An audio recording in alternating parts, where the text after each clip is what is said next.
क्यों मुस्कान ने संजना को इतनी भद्दी भद्दी गालियां दी इनडायरेक्टली, मतलब नाम नहीं लिया, मगर कोई भी गूंगा बहरा अंधा होगा वो भी बता देगा कि ये गालियां किसको दी गई हैं।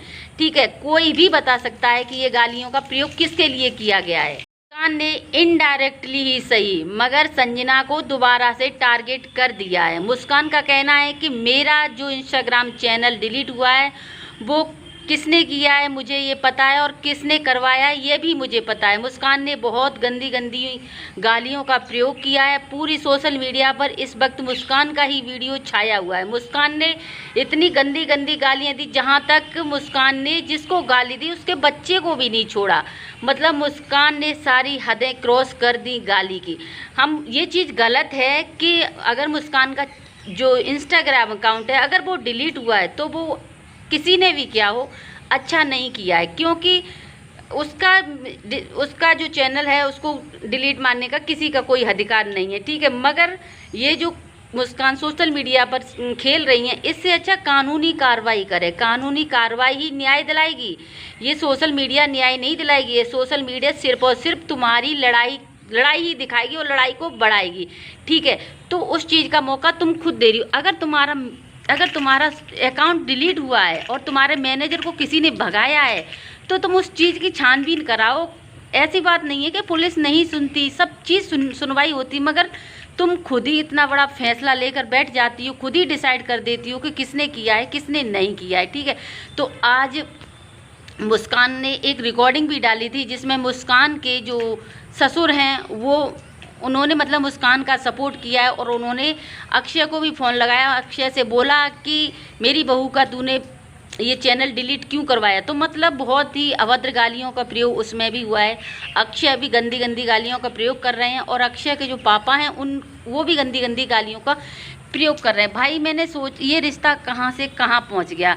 ये सोशल मीडिया, सच बता रही, सोशल मीडिया पर अगर कोई आ गया और तो उसकी ऐसी की तैसी हो जानी ही है, ये पक्की बात है। तो ये अक्षय और जो मुस्कान का रिश्ता अब मुझे नहीं लगता, अब तो एंड ही है, और एंड हो जाए वही अच्छा है, क्योंकि अब इस रिश्ते में कुछ नहीं रहा सिवाय डर के।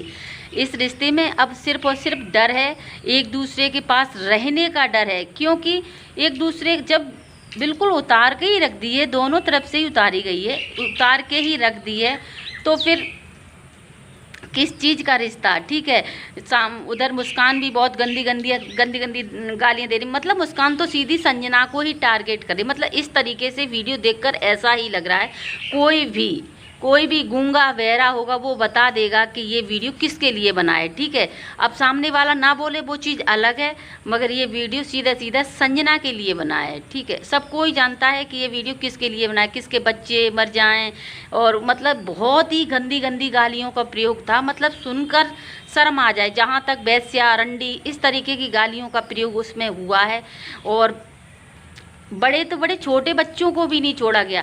मुस्कान का कहना है कि मेरे बच्चे के पेट पर लात मारी तो मैं भी किसी के बच्चे को नहीं छोड़ूंगी। हाँ बिल्कुल सही है, अगर किसी ने तुम्हारे बच्चे के पेट पर लात मारी है तो तुम भी किसी को मत छोड़ो, मगर तुम पहले कानून का सहारा लो, कानून से जांच कराओ। आजकल तो क्या जांच नहीं हो जाती, किसने चैनल डिलीट किया है सब कुछ तो जांच हो जाती है भैया, ऐसा नहीं है। मगर अनपढ़ों जैसे काम क्यों कर रहे? सोशल मीडिया पे भौंकना चिल्लाना, इससे कुछ नहीं होता है। सोशल मीडिया सिर्फ और सिर्फ सोशल मीडिया ने सब तो बर्बाद करा दिया, घर बर्बाद करा दिया, बच्चे सब कुछ बर्बाद हो गया।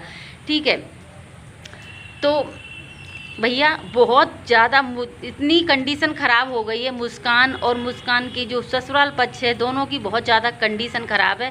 मुझे नहीं लगता कि अब ये मामला सुधरेगा, सुधर जाता मगर वो सुधरने का नाम ही नहीं होता। कहीं रिकॉर्डिंग चालू हो जाती, कहीं रिकॉर्डिंग डलने शुरू हो जाती हैं, थोड़ा शांत होता है 2-4 दिन के बाद फिर बातें उखड़ने लगती हैं। इसीलिए ये मामला अब तलाक लेकर ही मानेगा, और क्या पता क्या रूप ले सकता है, क्योंकि ये मामला बहुत गंभीर होने वाला है। अब इसलिए गंभीर होने वाला है कि मर्यादाएं अब ख़त्म हो गई हैं, रिश्तों की मर्यादाएं ख़त्म हो गई हैं। ठीक है, चलो मान लो तुम्हारा कहने का मतलब है जिसने कराया उसका सर्वनाश हो, उसका सत्यानाश हो, ये तुम कह रही हो, तो उस चीज़ का भी सब्र रखो ना। जिसने कराया होगा तो उसका हो ही जाएगा। ठीक है, मगर देखो जिसने भी कराया वो गलत है, ये जो चीज़ गलत है, वो अपनी ज़िंदगी में कहीं भी जाए कहीं भी आ जाए, हमें उससे मतलब नहीं है, तो फिर रहने दो। क्या किसी के पीछे हाथ धोकर पड़ना। जब सामने वाला देखो एक बार चौखट पार कर गया तो किसी के बाप में दम नहीं है कि उसको चौखट के अंदर ले आए। औरत जात, स्पेशली औरत जात ऐसी जात है कि अगर वो एक बार चौखट पार कर गई तो किसी के माई के लाल में दम नहीं है उस औरत को घर के अंदर ले आए। ये बात समझ लो, या तो वो चौखट पार ना करे, अगर वो पार कर गई तो वो तुम्हारे घर नहीं आएगी, और तुम्हारे घर में आ गई तो तुम्हारी ऐसी तैसी मार देगी। ये ध्यान रख लो। दो चीज़ें हैं ये सिर्फ उसके लिए। या देखो औरत या तो चौखट बहुत ही उसकी अर्थव्यवस्था खराब है तो चौखट पार करेगी, ठीक है। और मुस्कान चौखट क्रॉस कर चुकी हैं, ठीक है, और मुस्कान अकेले ही लड़ रही है। मतलब सोचो, सबसे अकेले ही लड़ रही है मुस्कान। मतलब एक तरफ पूरा कुटुंब और एक तरफ अकेली मुस्कान। तो समझो एक औरत सब पर भारी पड़ रही है, समझे। तो डायरेक्ट इनडायरेक्टली ये गाली संजना को ही दी गई थी, चाहे कोई कुछ भी समझे, गालियाँ संजना को ही दी गई थी।